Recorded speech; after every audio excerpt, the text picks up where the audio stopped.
Som. Boa noite a todos. Mas a saudação é uma saudação comum, né? Que damos em qualquer lugar que nós chegamos. Mas para esta igreja há uma saudação que é infalível. Maranata, ora vem, Senhor Jesus. Amém, irmãos? Essa é a saudação da igreja que aguarda a volta de Jesus.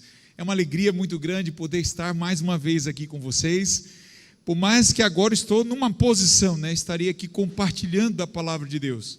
Mas cada um de nós aqui vivemos dessa forma, pregando o evangelho, mais do que estando aqui no templo, mas indo no seu dia a dia. Esse é o que Deus mais espera de mim e de você. Amém, irmãos? E realmente é um prazer dessa forma compartilhar desse assunto tão importante para a nossa igreja. A igreja que aguarda a volta de Jesus, mas como é descrita lá em Apocalipse capítulo 12, verso 17. A igreja que guarda os mandamentos de Deus e tem o quê? O testemunho de Jesus. Eu vou pedir para o Eduardo jogar aqui para nós isso. Essa é uma imagem de alguns aqui conhecida. Quantos têm este manual Nisto Cremos? Quantos têm? Levante sua mão, só para mim ter uma noção aí de quantos têm. Amém, um bom grupo tem. Eu sei que você que está nos visitando aqui na igreja, ou você que está em casa nos assistindo, que é amigo da igreja adventista, se você tem curiosidade, interesse de conhecer mais o que este grupo, este povo crê de todo o coração, leia esse livro. Nele está as 28 crenças fundamentais da igreja adventista. Um dia um amigo meu pegou e falou assim: Edilberto, um amigo de outra igreja, falou assim: olha, a nossa igreja não ensina doutrina nenhuma. Falei assim: como assim não ensina doutrina nenhuma? A igreja, para ser igreja, ela tem que ter um corpo doutrinário, ela tem que ter um corpo daquilo que ela professa ser, senão ela não seria o que ela é. Olha só, fica até um negócio, né, filosófico, mas é a verdade. Ela precisa ter uma resposta. E é interessante, irmãos, que hoje em dia, é assim que as pessoas estão argumentando. A igreja boa, a igreja legal, é aquela igreja que não se preocupa com doutrina, não precisa ter ensinamento, não precisa ter nada para seguir, todo mundo amando Jesus, amando a Deus é o que importa. Então você vê que essa forma de expressar de religião, ela está ganhando audiência, ela ganha muitos adeptos, né? Mas será que é esta igreja a qual Deus espera encontrar quando Ele voltar? Abra sua Bíblia, na primeira passagem bíblica de hoje, está em São João, capítulo 7, verso 17. E como ensinamento também que nós temos, ao abrir essa palavra inspirada de Deus, nós não podemos abri-la sem pedir que o Espírito Santo ilumine nossa mente, que Ele faça fluir a sua mensagem para nós com um poder transformador. Essa é a vontade de Deus nessa noite, em toda a pregação, é transformação. É você sair daqui não sendo mais o mesmo. Aqui realmente é um local, como podemos comparar, como um hospital, a qual Deus está aqui para operar cirurgias, sabe? É assim que Deus entende e também apresenta quando Ele está presente. Todas as pessoas que iam ao encontro de Jesus não saíam da mesma maneira. E é por este motivo que eu peço agora que o Espírito Santo faça essa obra na tua vida, na minha vida. Por que não na minha? Eu não sou melhor que ninguém. Preciso tanto dessa graça quanto você. Então convido você agora a curvar sua fronte para juntos orarmos. Senhor nosso Deus, essa noite é a noite de milagre. Essa noite é uma noite em que o Senhor opera, transformando o nosso coração.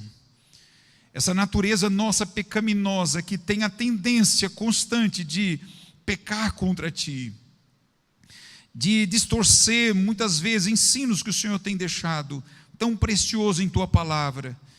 Ó Pai, o mesmo Espírito que inspirou os profetas, seja o mesmo que vai estar agora falando ao nosso coração, imprimindo a Tua lei, imprimindo a Tua vontade soberana e maravilhosa e amorosa em nossos corações. Pedimos a Ti, ó Pai, nesta hora, opere em nosso coração, em nome de Jesus. Amém. São João capítulo 7, versículo 17, diz assim, na minha Bíblia, não sei qual a tradução que você tem, mas terá o mesmo sentido, diz assim: se alguém quiser fazer a vontade dele, conhecerá a respeito do quê? Da doutrina, se ela é de Deus, ou se falo por mim mesmo. Jesus aqui explicando sobre os seus ensinos, mostrando em aquele que quer fazer a vontade do Pai, ele precisa, em primeiro princípio, é querer fazer a vontade de Deus. É maravilhoso que Deus enxerga em cada crente, em cada fiel seguidor dele. Agora eu vou falar uma coisa, independente da sua religião, é pesado isso, parece ser contraditório, não é. Em que aspecto? Na luz em que a pessoa tem da verdade, e ela quer fazer a vontade de Deus, na luz que ela recebeu, com certeza ela vai de encontro à doutrina pura e verdadeira de Deus. Jesus, ele, por mais que sendo Deus, ele não se colocou, não se usurpou ser no lugar de Deus aqui. Ele colocou claramente que até ele deveria estar o quê? Submisso àquilo que está o quê? Na palavra. Jesus, mesmo sendo o verbo em carne, ele nunca subjugou, nunca rebaixou a palavra escrita.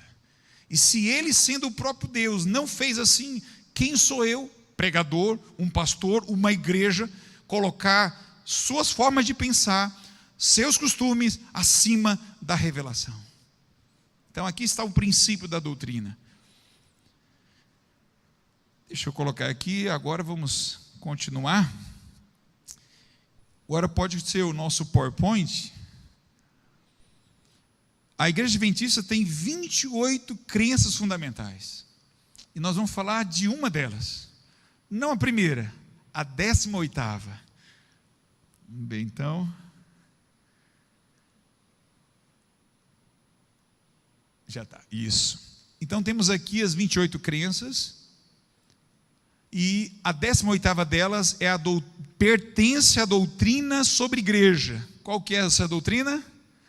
Sobre o dom de profecia. É lógico que não é nessa noite que vamos conseguir abordar todo o conceito que está envolvido. Por esse motivo eu indiquei a leitura daquele capítulo, daquele livro, porque lá você vai encontrar muitas passagens bíblicas que fundamentam essa doutrina. Essa igreja, ela tem como uma das normas principais, chamada sola escritura, que é a base, uma das bases de declaração da reforma, sola escritura. Se ela não for com assim diz o Senhor na Bíblia, nós descartamos. Então nós temos aqui esse ponto principal. Vamos ler essa primeira passagem, 2 Pedro, capítulo 1, verso 21. Abra comigo, está quase no finalzinho da Bíblia, bem próximo do livro do Apocalipse. Pedro escreveu 2 cartas, um dos maiores apóstolos que viveu no tempo de Cristo. 2 Pedro, capítulo 1, verso 21. Todos acharam? Quem achou diz amém. Ih, está fraquinho. Quem não achou diz o quê? Misericórdia. Então vamos lá. Como foram poucos falar amém? 2 Pedro, capítulo 1, versículo 21. Assim diz: porque nunca, jamais, qualquer profecia foi dada por vontade, o que, irmãos? Vontade humana. Ninguém se arrogou dizendo assim, eu sou profeta, eu vou profetizar, eu quero falar por Deus. Por mais que é um desejo do cristão, quem não gostaria? Todos nós. Mas quando vinha o chamado, nenhum se atreveu, nenhum se dizia capaz de ser. Um exemplo vamos dar, Moisés. Moisés é considerado hoje um dos maiores profetas de todos os tempos, reconhecido em todas as religiões monoteístas, tanto do judaísmo, quanto do islamismo, como do cristianismo. E se você vê o relato, quando ele teve um encontro com Deus, e Deus falou, Moisés, eu vou te usar, você vai falar por mim. O que Moisés falou? Não, Senhor, eu não. Eu não sou duro para falar. Eu estava falando aqui com a Giovana, antes de entrar, ela ansiosa para cantar aqui, e eu mais ansioso aqui para pregar. E eu, desde os meus 14 anos que eu prego, tenho 44 anos, então 30 anos de pregação. Irmãos, eu quando subo aqui, é como se fosse a minha primeira vez, em muitos aspectos. Porque a responsabilidade é muito grande diante da palavra. É uma decisão sua, daquilo que eu falar, você ter o conhecimento que lhe dará vida eterna. Sabe o que é isso, irmãos? É maior cargo que qualquer cargo político, público, militar. É esse quando se abre a palavra. Um dia um capitão de grandes batalhas chegou para Martinho Lutero, quando ele estava no auge da reforma, e ele estava para ter um concílio em Augsburgo. O capitão chegou e falou para ele assim: olha, eu já comandei muitas batalhas, muitas guerras, mas essa que você está a defender é maior do que todas elas. E realmente é essa, irmãos. A maior batalha da nossa vida é a que decide o nosso destino eterno. E é por esse motivo que os profetas temiam quando recebiam esse chamado. Não porque eles não amavam a Deus. Como você vai ver agora, olha só o restante do verso. Entretanto, homens, se você tiver aí entre colchetes, está escrito o quê? Santos. Homens santos falaram da parte de Deus, movidos pelo Espírito Santo. Então você vê aqui, irmãos, homens santos, homens que amavam Deus, viviam em comunhão com Deus. E eles sempre disseram: Senhor, o que o Senhor quiser que eu faça, eu farei. Mas a responsabilidade é muito grande. Mas eles foram movidos pelo Espírito, com o consentimento deles, porque você vai ver que houve homens e mulheres que foram chamados para serem profetas e recusaram o dom profético, e Deus não obrigou. Assim também, mas todos eles humildemente aceitaram o chamado, mas não por sua própria vontade, né? Através dos anos, Deus concedeu revelações de sua vontade a seu povo, utilizando as pessoas que haviam recebido o que, irmãos? O dom de profecia. E esse verso é um padrão para todos os profetas. Abra sua Bíblia em Amós, capítulo 3, verso 7. Esse verso, ele é um verso ouro, quando falamos sobre esse assunto de profecias. Então, Amós, você passa aí Daniel, Oséias e Amós. É no Antigo Testamento, um livro próximo que é grande é Daniel. Você vai em Oséias e Amós, capítulo 3, verso 7. Quem achou diz amém? Amém. Eu gostei do amém. Certamente o Senhor Deus não fará coisa, o que, irmãos? Coisa alguma, sem primeiro revelar o seu segredo a quem, irmãos? Aos seus servos, os profetas. Você entende aqui que Deus não fará coisa alguma neste mundo, irmãos. Tudo que Ele está fazendo já está o que, irmãos? Revelado aos profetas. E os profetas, ele tem uma missão de transmitir à igreja. Então, eu e você, irmãos, hoje, não precisamos buscar necromantes, nem tarô, nem horóscopos, ou qualquer outro tipo de recurso que quer prever o futuro. Porque Deus, que faz todas as coisas e conhece o fim desde o princípio, deixou a mim revelado aquilo que é necessário. Como diz lá em Deuteronômio capítulo 29, verso 29, que Deus, aquilo que é encoberto aos homens, fica para quem? Para o Senhor. Mas aquilo que é necessário para nós, Ele deixa revelado. Então aqui está um princípio, irmãos.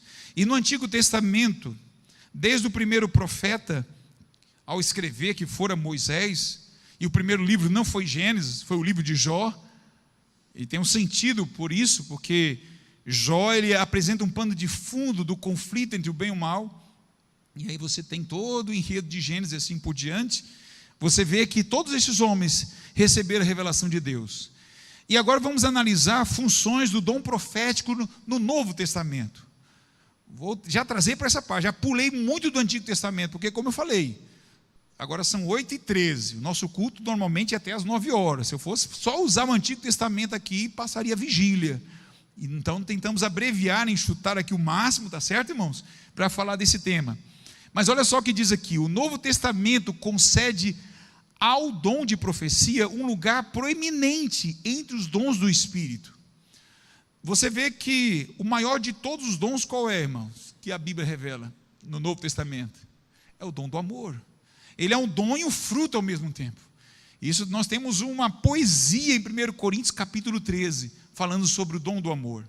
Mas um dos dons de destaque está, e eu não vou, irmão, também ler todas as passagens que vão vir aqui. Então quem quiser, anote essas passagens no caderno, se você trouxe.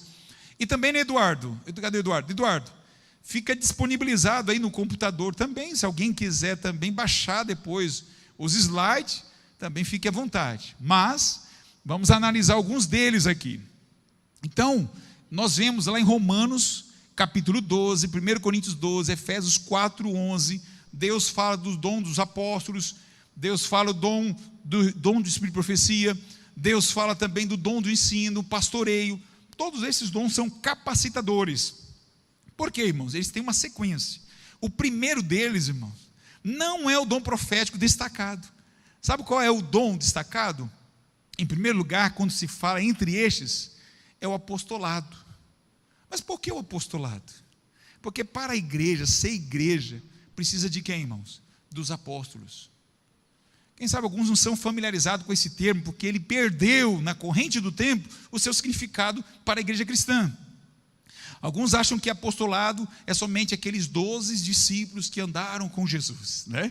Esse é o conceito mais compreendido no cristianismo, porque assim foi ensinado na Idade Média. Mas os apóstolos, irmãos, a palavra apostelos no grego quer dizer enviado. É o fundador da igreja. Paulo mesmo fala: eu sou implantador. Um planta, outro rega, mas o crescimento vem de quem? Do Espírito Santo. Paulo estava falando sobre ele e Apolo, que era o evangelista, o Apolo era evangelista, e ele era apóstolo. Então, para a igreja, o primeiro dom destacado é o apostolado. Porque para essa igreja central de Umuarama ser hoje o que ela foi, é porque houve homens usados por Deus que no início implantaram essa igreja. E logo em seguida vem o dom profético. Mas quem primeiro recebe a revelação de Deus é quem é? É o profeta. Então o apóstolo, ou ele, em alguns casos, alguns deles foram profetas também. Nós temos aí o apóstolo Paulo, que ele, além de ser apóstolo, também foi profeta, recebeu visões e revelações. Mas nem todo profeta foi apóstolo. Precisava ter um apóstolo, alguém que recebesse a mensagem que ele escreveu, ou ele teve visão, e ele ia, implantava a igreja. Depois vinham os evangelistas, que faziam crescer a igreja. Depois vinham os pastores para cuidar daquela igreja. Então Deus dá os dons a cada um conforme a sua habilidade e sua capacidade, tá certo? Outra coisa, um dos detalhes do dom profético no Novo Testamento é prestar assistência na fundação da igreja. Eu acabei de explicar, né? O apóstolo é aquele que implanta, só que os profetas vindo com a revelação, ele suplementa a igreja, ele alimenta a igreja. Olha só o que diz aqui, ó.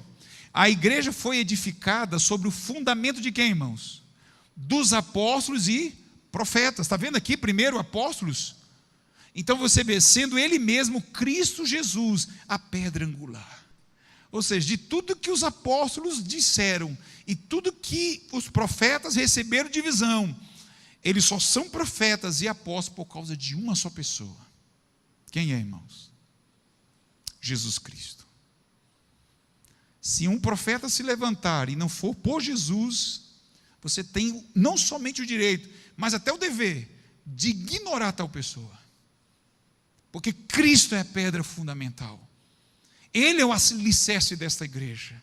Nós só somos igreja porque Cristo, Ele é o autor e consumador de nossa fé. Essa é a base. E olha só, outra função importante do profético no Novo Testamento é iniciar o quê? A extensão missionária da igreja. Então, além de consolidar na fundação, além de ampliar, ele também tem o quê? Esse objetivo. Foi através de profetas que o Espírito Santo selecionou Paulo e Barnabé para a primeira viagem missionária. Isso está em Atos capítulo 13, versículo 2 e 3. Eles estiveram junto ali com os apóstolos, comissionando. E olha só outra coisa interessante, e proveu orientação no tocante aos lugares em que os missionários deveriam quê? Trabalhar. Então, é muito importante o papel do profeta nesse momento. A igreja precisa expandir, e precisa ter a segurança do assim diz o Senhor. Quando você vai para fazer o trabalho missionário, você busca a direção de Deus? Você busca a orientação do Espírito Santo através de sua palavra? Nós não vamos ser missionários de qualquer maneira. Nós temos o assim diz o Senhor, e temos a guia do Espírito Santo para nos mostrar. Aí vem o que? Intimidade, relacionamento com Deus. É por isso que eu e você estamos aqui hoje, amém? Olha só, outro papel fundamental do dom profético é edificar a igreja. O que profetiza, diz Paulo, edifica o quê? A igreja. As profecias são pronunciadas para os homens, edificando, exortando e o quê? Consolando. 1 Coríntios 14, 4 e 3. Outra coisa muito importante no papel do dom profético, que muitos pensam assim, o dom profético é só para revelar o futuro. Não. Esse não é o único papel que um profeta faz na igreja. Muito mais. Você está vendo aqui quantas funções os profetas tinham no Novo Testamento? Por quê, irmãos? Por que é destacado o Novo Testamento? Porque no Antigo Testamento, irmãos, já deu a base para toda a verdade do povo de Deus. Se você analisar bem, se nós tivéssemos só os 10 mandamentos, já seria suficiente. Como assim, Gilberto? Sim, seria. Mas seria quando? Em que contexto? Se nós tivéssemos tamanha intimidade com Deus, se nós tivéssemos tamanha capacidade intelectual, cognitiva, de assimilação do que o Senhor diz, e muitos outros aspectos. Se você entender bem, irmãos, você vai ver que a revelação, porque a única parte das Escrituras que foi escrita por Deus, qual foi, irmãos? Qual foi a única parte? Os 10 mandamentos. Se você for pegar tudo que está nas Escrituras e no dom profético, extra bíblico, todos eles querem conduzir você a amar a Deus sobre todas as coisas e amar o próximo como quê? Só que tem um problema, irmão. Aí alguns perguntam quem é o próximo. Aí outros começam a perguntar, o que é amar? Como amar? O que é uma atitude que é contra o amor? Aí começa a vir várias perguntas, não é assim? E a gente começa a especular, começa a trazer, aí alguns começam a filosofar, aí alguns começam a dizer, não, amar é só perto. Não existe amor longe, não, amor é só longe. E agora é virtual, enfim, começa a ter várias conjecturas de uma verdade essencial. Então Deus foi revelando mais e mais através dos profetas aquilo que está de forma macro já nos 10 mandamentos. Já está ali. E dos 10, os 2 mandamentos. E dos 2, um mandamento só. Amar a Deus envolve amar o próximo. O que João fala? Aquele que ama a Deus, ama os seus irmãos. Não é assim que ele fala? Em João. Então, se todo mundo amasse a Deus como deveria amar, não precisava de nenhuma revelação. Mas devido à nossa natureza pecaminosa, a nossa degeneração ao longo dos séculos, Deus se fez necessário ter maiores revelações. E aí nós temos na Bíblia, com 66 livros, com o que, irmãos? Aproximadamente 40 profetas. Mas os séculos foram passando, do século 1 até hoje, irmãos. Quanta coisa mudou.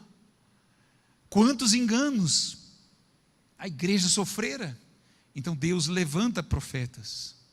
Olha só, para proteger e unir a igreja, os profetas contribuíram para trazer a lume a unidade da fé, protegendo a igreja contra o que, irmãos? Contra falsas doutrinas. Isso é o que mais persegue a igreja. Quantos que estão no nosso meio, irmãos, surgem com novas filosofias, novas maneiras de pensar. Verdade é qual criamos por tantos séculos, por tantos anos, começa a mudar. Vou dar um exemplo. Jesus, qual é a sua natureza? Humana, divina, divina-humana. é humana só depois que ele nasceu, é divina só até a sua morte, depois da sua morte não é só mais humana. Você está vendo, irmão? Só a natureza de Cristo aqui eu posso trazer várias questões. Algumas até parecem ser fáceis de explicar, mas outras são muito complexas. E aí ela dá espaço, se você não tiver uma intimidade com as Escrituras, um pouco aqui, um pouco ali, como diz o profeta Isaías. Você está entendendo? Olha só aqui, irmãos. Outro detalhe do dom profético é advertir quanto a dificuldades futuras. Olha só um exemplo que aconteceu em Atos capítulo 11. Diz lá, um dos profetas do Novo Testamento advertiu quanto à proximidade de uma fome futura, uma fome mundial. Alguns acham que só foi uma fome mundial só na época de quem? De José, né? Lembra de José no Egito? Foi uma fome mundial. Aí Deus levantou o profeta José e deu sonhos para Faraó. Olha só, para um rei pagão, Deus deu um sonho para ele. José interpretou o sonho e aí defendeu toda a humanidade. No tempo do Novo Testamento também houve uma fome semelhante a essa. E ela aconteceu no período do rei Cláudio, imperador romano. E o profeta Ágapo, ele trouxe essa revelação, diz aqui, e a igreja iniciou um programa de assistência mediante a qual foram aliviados aqueles que enfrentaram o quê? Dificuldades. Então a igreja começou a desenvolver uma asa, né? Uma ADRA, né? Uma assistência mundial.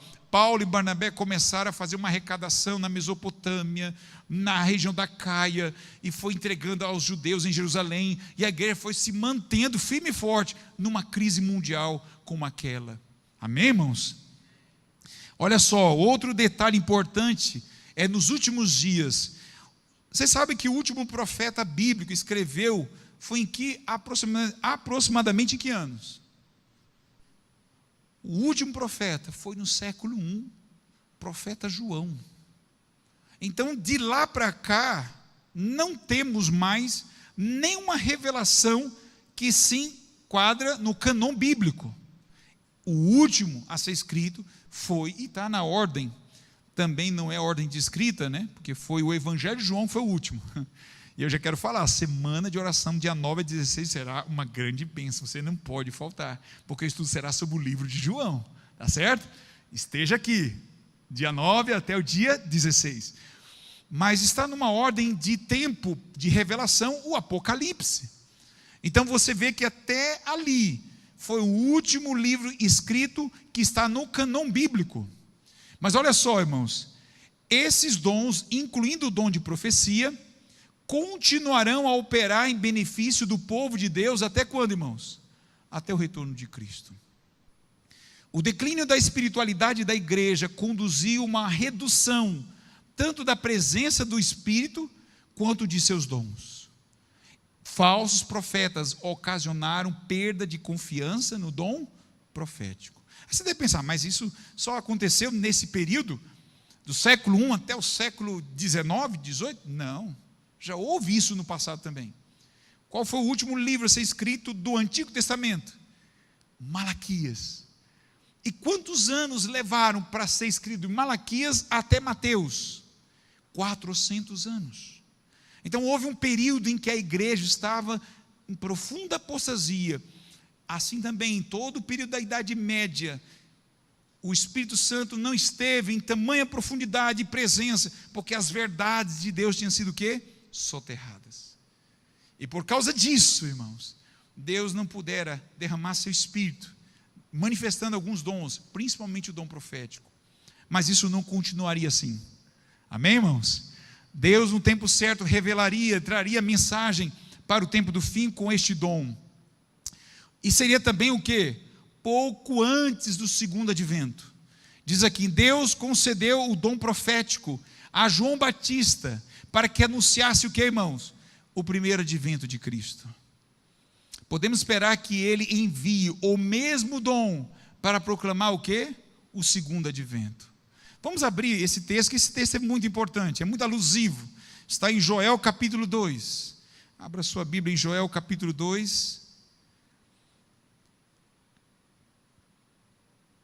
Oséias, Joel. aqui, depois Ezequiel. Vamos lá. Quem achou diz amém? Olha, alguns acharam primeiro que eu. Joel capítulo 2, versículo 28 em diante, diz assim: e acontecerá depois que derramarei o meu espírito sobre toda a carne. Vossos filhos e vossas filhas profetizarão, vossos velhos sonharão, e vossos jovens terão o quê, irmãos? Visões. Então, o dom profético aqui manifestado, agora em qual período? Diz aqui: até sobre os servos e sobre as servas derramarei o meu espírito naqueles dias. Deus tem um prazer muito grande em derramar seu espírito sobre a sua igreja, irmãos. Certa ocasião, chegaram para Moisés e disseram: Moisés, lá fora tem 70 homens cheios do Espírito Santo, profetizando. Moisés pegou e falou para aqueles homens que vieram como se fosse um ar de inveja, de ciúme, né? Como se Moisés manifestasse ciúme por ter 70 homens recebendo o Espírito Santo e profetizando. Moisés falou: quem dera fosse toda a igreja. E nós vemos assim, irmãos, o dom profético manifestando, e o desejo de Deus é que seja sobre toda a carne.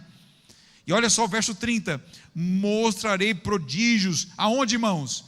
No céu e na terra, sangue, fogo e colunas de fumaça.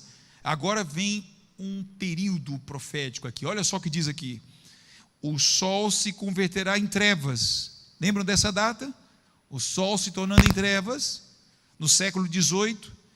Diz aqui também: o sangue, o fogo e coluna. Aqui diz aqui: se converterá em trevas, e a lua em sangue, antes que venha o grande e terrível dia do Senhor. E acontecerá que todo aquele que invocar o nome do Senhor será salvo.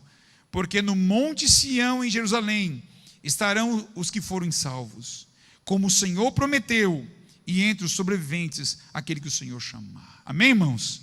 Interessante que sobre esse quadro, Pedro, o apóstolo Pedro, ao pregar em Atos 2, você pode conferir depois nas escrituras, você vai ver que Pedro já fala que naquele dia, no Pentecoste, já estava cumprindo em parte a profecia. Só que nós sabemos que o sol não tinha ainda escurecido, a lua não tinha se tornado em sangue, as estrelas do céu não tinham caído ainda, que é os sinais, o prodígio no céu e na terra, não tinha acontecido. E como Pedro tomou isso como cumprimento, irmãos? Porque em parte estava acontecendo. Não só ele, mas muitos outros ali teve o dom de línguas, e manifestaram o dom, receberam o Espírito Santo, e pregaram, receberam o dom profético, vários discípulos. Mas esse cumprimento profético não ficou exclusivamente na história dos apóstolos. Ela é apontada para um período muito mais distante. Esse período estaria para o século XVIII aproximadamente, porque foi o período daqueles eventos escatológicos que se cumpriram. E Deus, no momento certo, enviaria o dom à sua igreja. E assim se cumprira. Olha só, na igreja remanescente, a frase testemunho de Jesus se refere ao dom, o que, irmãos? Ao dom profético. Isso fica claro na comparação de Apocalipse capítulo 19 com Apocalipse 22, verso 9. Vamos ler essa passagem. Vou começar lendo, na verdade, um anterior, Apocalipse 12. Vamos ler então Apocalipse 12, quando descreve a igreja remanescente, a igreja do tempo do fim. A expressão usada é o restante, o resto, ou seja, o remanescente. Remanescentes são os derradeiros, a igreja no tempo do fim, irmãos. Amém, irmãos? Diz aqui, capítulo 12, verso 17: irou-se o dragão contra a mulher, ou seja, a perseguição de Satanás contra a igreja, porque mulher na profecia quer dizer o quê? Igreja. E foi pelejar com os restantes da sua descendência, os que guardam os mandamentos de Deus e têm um testemunho de Jesus. Quero parar só até aqui, já é o suficiente. A igreja tem essas duas qualidades. A igreja que não guarda os mandamentos de Deus, é muito claro aqui, ela não tem a doutrina verdadeira. Ah, mas você falou no início que Deus, sim, a luz que ela tem, mas Deus está falando aqui, a igreja mesmo, a igreja visível, é uma igreja que proclama os 10 mandamentos, e também tem um testemunho de Jesus, tem um dom profético. E agora nós podemos ver em Apocalipse capítulo 19, verso 10, olha só o que diz aqui: capítulo 19, verso 10, tá, algumas páginas apenas, diz assim: prostrei-me ante os seus pés para adorá-lo. Quando o anjo se apresentou para João, João teve uma atitude automática, humana. Ao ver aquele ser glorioso, um anjo, ele já cai, ele já se prostra de joelhos, ele já se coloca na presença do anjo. Mas o que o anjo fala para ele? Olha só o que diz aqui: ele, porém, me disse: vê, não faças isso. Sou conservo teu e dos teus irmãos, que mantém um testemunho de Jesus. Adora quem, irmãos? Adora a Deus. Essa é a essência de toda a verdade. Adore a Deus. Mas o anjo ainda diz: pois o testemunho de Jesus é o espírito de profecia. Amém? Para que a igreja possa adorar a Deus verdadeiramente como Ele agrada, você precisa ter o quê? O dom profético. Como assim? Ter a revelação de Deus. Como assim? Agora eu estou trazendo outra pergunta. Mas como assim? Ter a revelação direta? Não. Deus pode não te dar esse dom. Esse dom não é dado a todos. Mas a todos pode ter o quê? O que os profetas escreveram. Eu e você temos o privilégio de ter o conhecimento de Deus através daquilo que Ele revelou aos profetas. E é isso que é a igreja verdadeira. Ela tem um dom profético porque ela aceita toda a revelação de Deus pelo instrumento que Ele escolher. Cabe à igreja fazer o que, irmãos? Examinar, testar o dom profético. Mas se passou pela prova, devemos aceitar. Ou senão nós estamos o quê? Extinguindo o Espírito de Deus de nossa vida. E isso é muito perigoso. Na igreja remanescente, como seria? A expressão espírito de profecia pode se referir, ela tem 3 formas de se apresentar. Ela pode ser ao Espírito Santo que inspirou os profetas. Pode ser também a operação do dom de profecia. E pode ser também ao instrumento da profecia. Essas 3 maneiras juntas, ela é o dom profético. Ou seja, o Espírito Santo que dá este dom. Então o Espírito Santo, a igreja não pode rejeitar o Espírito Santo, pelo contrário, tem que buscar o Espírito Santo. Mas o dom profético que é dado ao Espírito de profecia, que aí sim, irmãos, eu posso ter o dom da pregação, outro pode ter o dom de cura, mas o dom profético, que é da revelação especial de Deus, Deus escolhe algumas pessoas, e o que elas disserem, o que elas escreverem, a igreja de Deus deve o quê? Ouvir e viver. Olha só, profetas pós-bíblicos e a Bíblia, foi o dom profético que produziu a própria Bíblia. Tudo que está aqui na Escritura foi através do dom profético. Certo? Então, assim, no período pós-bíblico, ele não deve superar as Escrituras ou acrescentar algo a elas. O dom profético atuará no tempo do fim, assim como atuou onde, irmãos? Nos dias dos apóstolos. Se você analisar, irmãos, o Novo Testamento, não tem nada de novo em relação ao Antigo Testamento. A diferença é que no Novo Testamento, o antítipo se descobriu no tipo.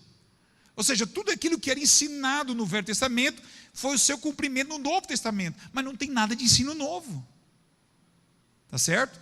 Assim também são com os profetas pós-bíblico. Eles não estão para acrescentar luz nova, mas estão para o que, irmãos? Fazer-nos entender o que está na revelação bíblica. E esse é o papel do dom profético. Olha só, testando o dom profético, como pode ser feito? Uma vez que a Bíblia adverte que antes do retorno de Cristo apareceriam muitos falsos profetas, devemos investigar cuidadosamente todas as reivindicações de manifestação do dom de profecia. Eu estava comparando o Novo Testamento. Certa ocasião, Paulo, apóstolo e profeta, estava pregando na igreja de Bereia.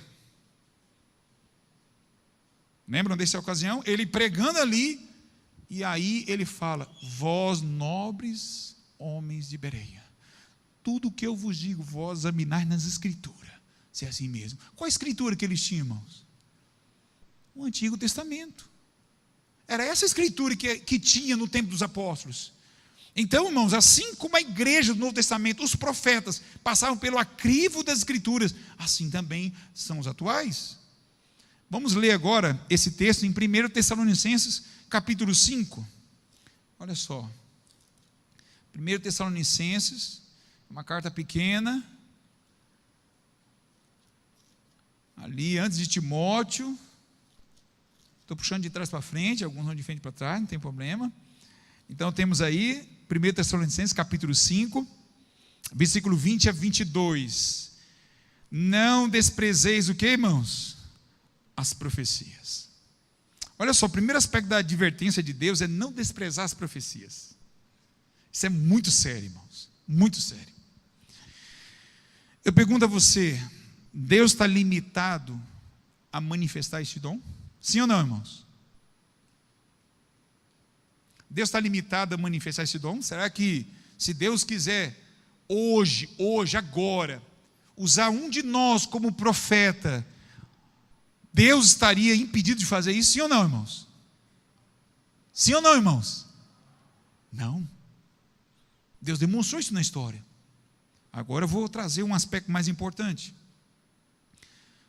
Se Deus usasse a Bruna agora, a Bruna levantasse, o Senhor assim me revelou. Eu peguei a Bruna, hein, Bruna? De surpresa. E a Bruna falasse: Deus me deu uma revelação agora para esta igreja. E ela começasse a falar aqui. Você tinha qual direito a fazer, irmãos? Qual deveria ser a minha atitude e a sua? Quero nem saber, essa Bruna é uma falsa profetisa. Seria essa atitude correta? De imediato, sim ou não? Sim ou não, irmãos? Por que não? E se Deus está usando ela, irmãos? Você vai estar rejeitando a quem? A ela ou a Deus? Segundo,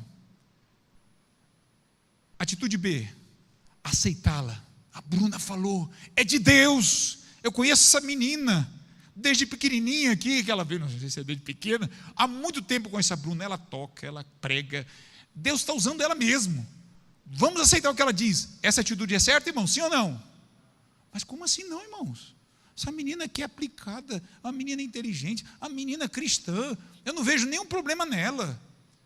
Então, por que não, irmãos? Por que não? Fala, meu querido.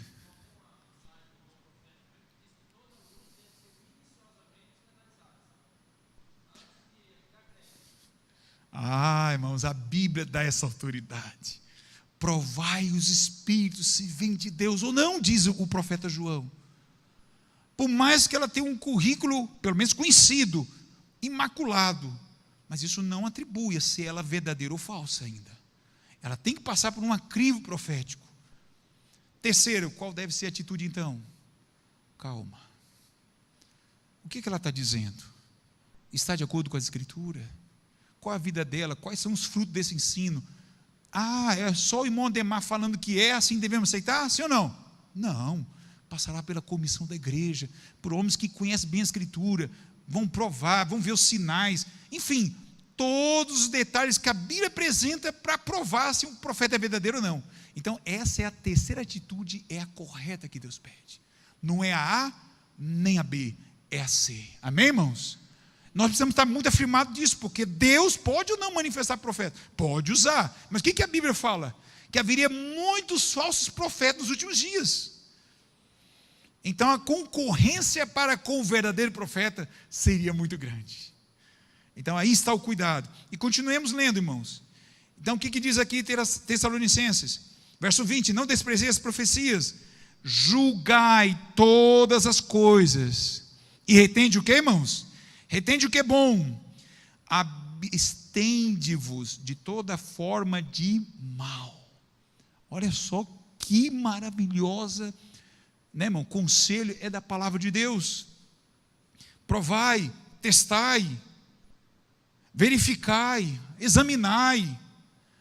É trabalhoso? É, irmão, mas é a nossa vida que está em jogo, é a eternidade, não só nossa, mas de uma geração. Olha só, passou quantos anos do que Moisés escreveu e está até hoje, irmãos? Quase 4.000 anos, irmãos. E até hoje, uma igreja é verdadeira se aceita o que Moisés escreveu. Então você vê como que é importante ter essa análise, né? Outra coisa, testando o dom profético, irmãos. Ele harmoniza-se com a mensagem, com a Bíblia. Um profeta posterior jamais deverá contradizer um profeta anterior, irmãos. O Espírito Santo jamais se contradiz, irmãos. Seria uma incoerência tremenda.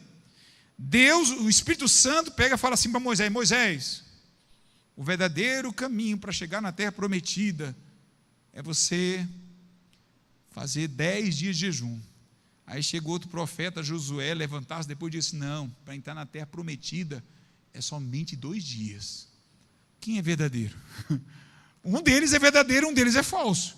Ou às vezes até os dois são falsos. Tem que passar pelo acrivo das Escrituras. Isaías capítulo 8, verso 20. A lei é o testemunho. Se não falarem dessa maneira, jamais o que, irmãos? Jamais verão a alva. Esse é o acrivo. As predições comprovam-se verdadeiras? Embora as profecias possam representar uma pequena parcela da mensagem profética, a sua exatidão deve ser o quê, irmãos? Demonstrada. Lembra que eu falei de várias funções do dom profético? Não é só predições, mas mesmo sendo a menor parte daquilo que os profetas revelaram, que eram as predições, ela deve se cumprir ao pé da letra. E é isso que você deve examinar também. Reconhece a encarnação de Cristo? Olha só, o verdadeiro profeta deve crer na divindade e preexistência de Cristo, seu nascimento virginal, sua verdadeira humanidade, e etc. Se Cristo é o centro das Escrituras, então toda a sua natureza tem que ser claramente revelada e defendida pelos profetas, como diz em 1 João capítulo 4, verso 1. Que tipo de fruto produz o profeta, irmãos? Podemos discernir os falsos profetas a partir de quê? De seus frutos. Pelos frutos os conhecereis. Você vê o movimento de Deus é nisso aqui, irmãos. Se a igreja ela se torna mais forte, se a igreja está muito mais saudável, se a igreja ela tem uma influência muito mais sentida no mundo, se a sua expansão missionária é muito mais forte, todos os resultados que a igreja ao seguir, ela virá como fruto para essa igreja, que obedece. Amém, irmãos? E esse é o sentido. Então, pelos frutos o conhecereis. Olha só, o dom de profecia manifestou-se ativamente no ministério de quem, irmãos? De Ellen G. White. Tendo satisfeito os testes bíblicos, ela prosseguiu em seu ministério durante quanto tempo, irmãos? 70 anos. Olha, irmãos, eu digo uma coisa, irmão, Deus estava vendo tamanha tendência de incredulidade ao dom profético. Se ele usasse Ellen White somente uma semana, um dia, irmãos, ela tinha sido esquecida na história pela maioria do povo.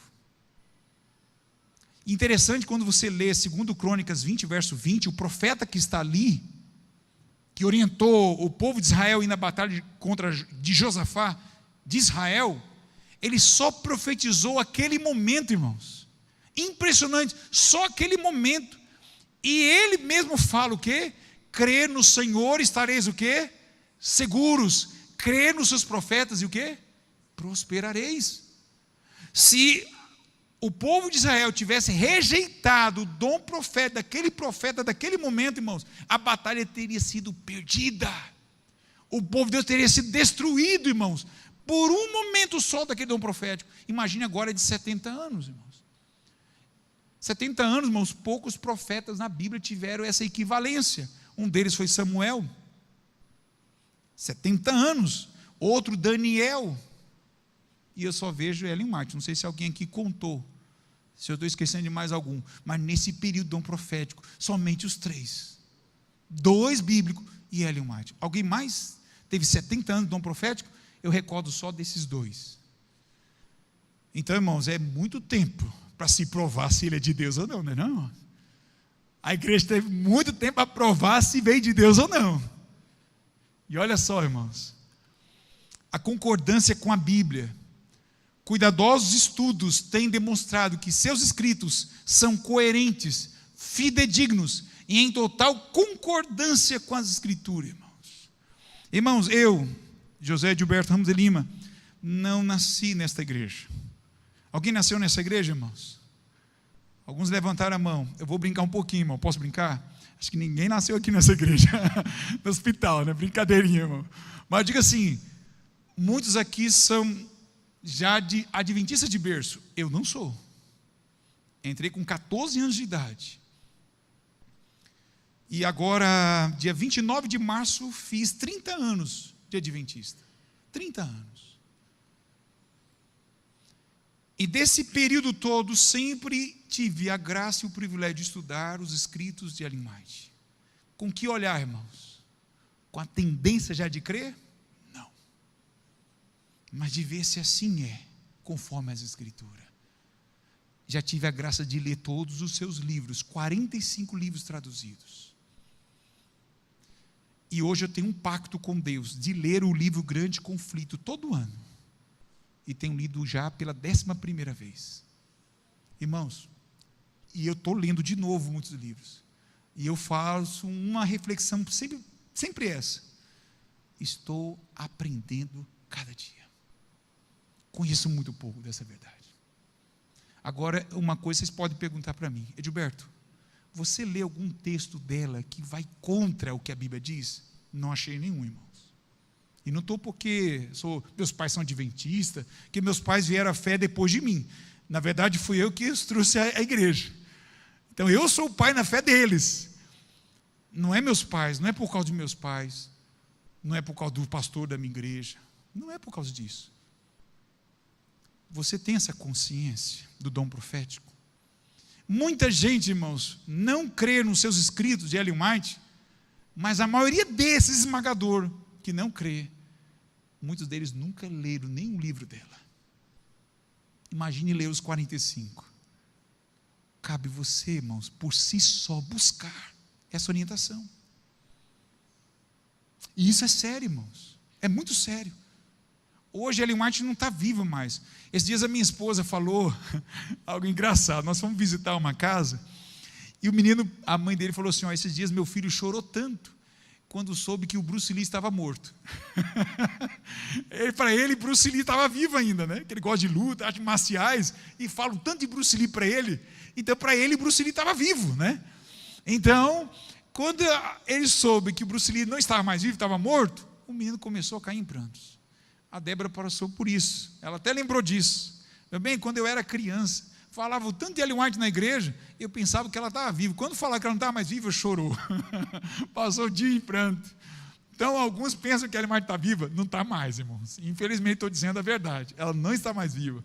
Mas a sua mensagem está mais viva do que nunca. E eu e você temos o privilégio de aceitar a mensagem dela, não porque é dela, irmãos. Nós não consideramos Ellen White como um papa. Deixa bem claro. Ela tem um dom em que nós a respeitamos, não pelo que ela é, mas por quem usou. Isso é importante, é por quem usou, não é pelo instrumento. E se eu não leio os livros dela, por minha própria vontade, o que eu estou dizendo para Deus?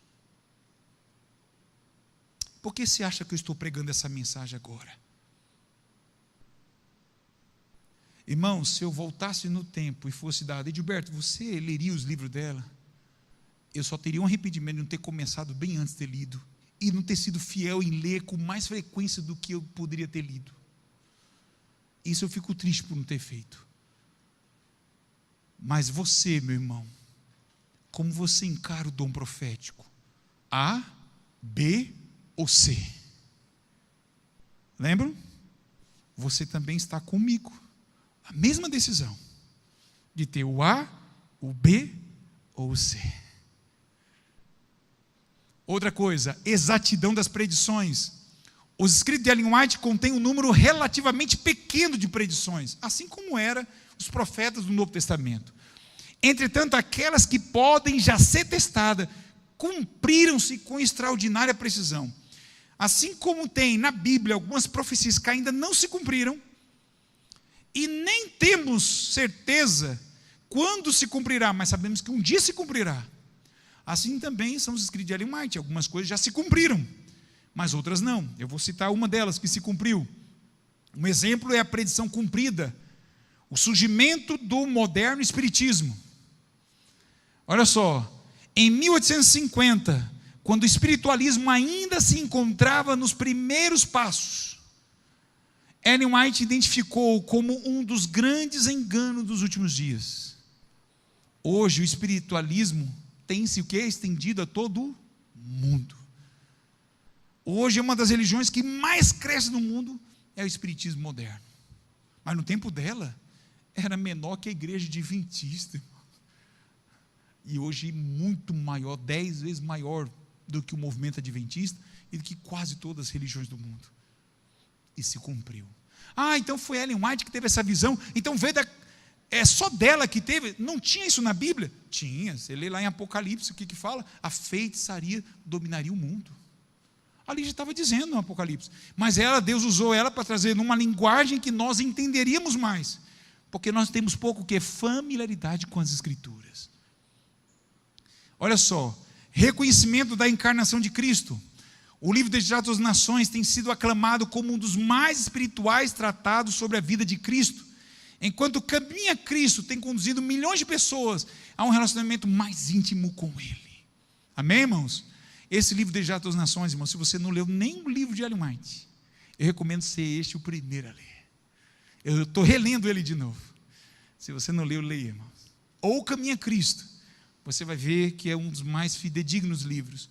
A sua influência de seu ministério, olha só, decorrido mais de um século, desde que Ellen White recebeu o dom profético, a igreja e a vida daqueles que atenderam seus conselhos, revelam o impacto de sua vida e de sua o quê? Mensagens. O Espírito de Profecia e a Bíblia, os escritos de Ellen White, não constituem um substitutivo para a Bíblia, não pode ser colocado no mesmo nível. Isso aqui, irmãos, é muito importante. Algumas igrejas hoje, que também têm um dom profético, alguns deles chegam a declarar, sabe o quê? Os livros do fulano Bíblia. Esses profetas que lideram esse movimento, irmãos, não estão segundo as Escrituras. O que eles disseram tem mais relevância do que a Bíblia. Não vem, não é aprovado.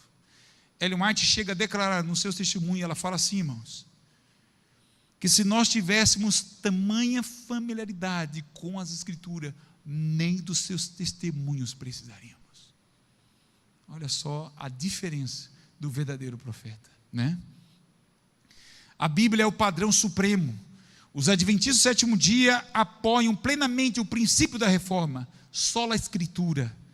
A Bíblia como seu próprio intérprete, e a Bíblia sozinha, como base de todos, o que, irmãos?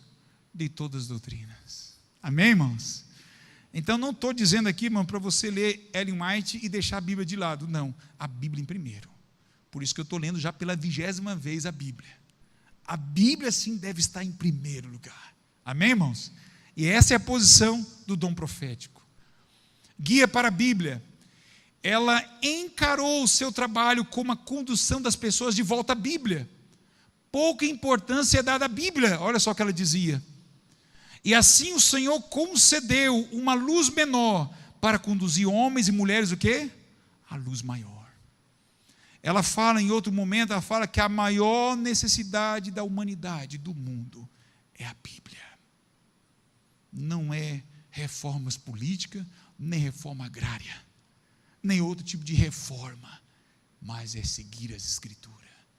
Se a Bíblia fosse a norma de todas as constituições, de todas as nações, irmão, o mundo não seria o que é hoje. Não teria essa guerra que está sofrendo na Ucrânia e outros lugares que vão vir. O auxílio na compreensão da Bíblia. Os testemunhos escritos não são concedidos a fim de prover nova luz, mas para imprimir vividamente sobre o coração as verdades da inspiração já anteriormente reveladas. Amém, irmãos? Esse é o papel do dom profético, irmãos. Esse é o papel do dom profeta. E se Deus usar um profeta hoje, será nesse mesmo princípio, nessa mesma base. E assim eu termino, irmãos, com essa mensagem. E queria concluir com o que está em 2 Crônicas 20, verso 20, irmãos. Abra a sua Bíblia nesse texto. Eu citei ele, irmãos, mas é bom ler mesmo aqui, na Bíblia. Amém, irmãos? E aqui diz, 2 Crônicas 20, verso 20, diz o que, irmãos? Pela manhã cedo, levantaram e saíram ao deserto de Tecoa.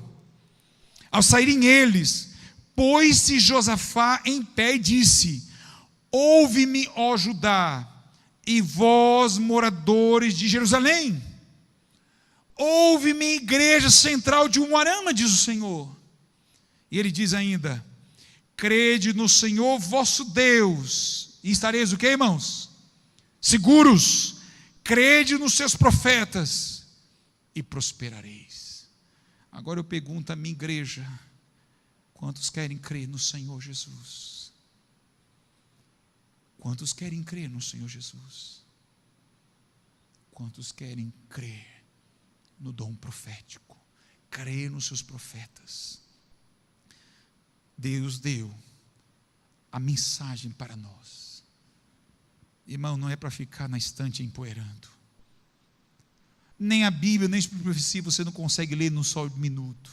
Não temos essa capacidade. Mas coloque um propósito diante de Deus, todos os dias, logo pela manhã cedo. Primeira coisa que eu faria é buscar o Senhor e meditar em sua palavra. É ler a Bíblia, o Espírito de profecia, com qualidade. Buscando o Senhor como o primeiro na sua vida. Buscai, pois, o Senhor em primeiro lugar, e todas as demais coisas serão o que, irmãos? Acrescentadas. Você quer fazer esse propósito de hoje em diante? Quantos querem colocar esse propósito na sua vida? Ah, meu Deus, eu perdi muito tempo na vida. Eu perdi muito tempo assistindo tais coisas, lendo tais coisas, e poderia ter estado mais na tua presença. Eu queria orar por você, irmãos. Vamos colocar de pé. E nós depois vamos louvar a Deus, vamos cantar este hino. Mas eu queria fazer esse voto com você e Deus, neste momento. Esse voto não é para mim, é para Deus. Senhor, eu desejo, Senhor, todos os dias, receber o dom profético no meu coração. Eu quero examinar a Sagrada Escritura. Eu quero ler os escritos testemunhos de Ellen White. Eu sei que aqui, quem sabe, estou falando para alguém que ainda não é adventista. Bem deve passar por esse critério. Provar se ela é a mensageira do Senhor ou não. Mas todos aqui que foram batizados já fizeram esse voto no tanque batismal. Eu fiz esse voto. Que eu creio em Ellen White como mensageiro do Senhor. Eu já fiz esse voto, mas eu estou fazendo uma renovação desse voto. Porque há alguém, irmãos, que está irado contra essa igreja, irmãos. Há alguém, irmãos, que está irado contra essa igreja. Sabe quem é, irmãos? Satanás. Ele pode deixar você ter o que quer. Ele pode deixar você prosperar em muitas coisas deste mundo como você quer. Mas uma coisa que ele não quer é que você creia no Senhor e creia em sua palavra. Porque ele sabe que se você não estiver buscando o Senhor de todo o coração, a vitória dele já está garantida. É muito sério.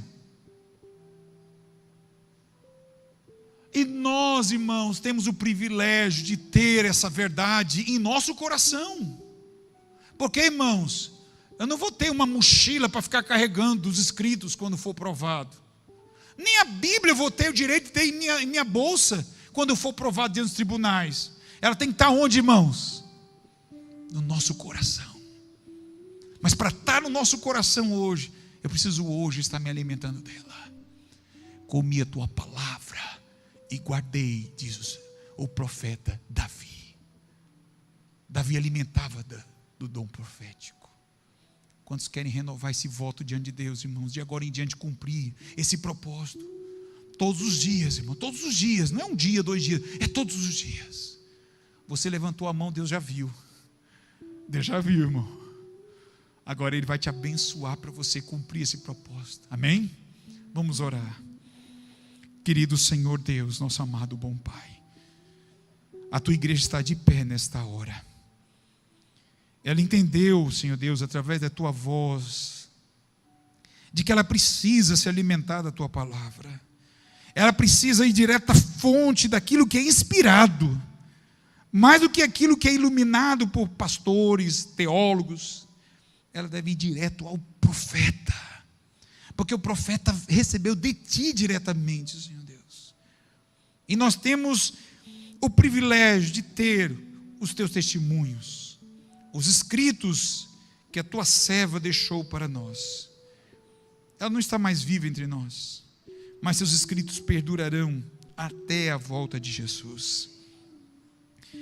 E querido Deus, o compromisso que temos com a tua mensagem é dizer ao Senhor que aceitamos aquilo que o Senhor diz para nós.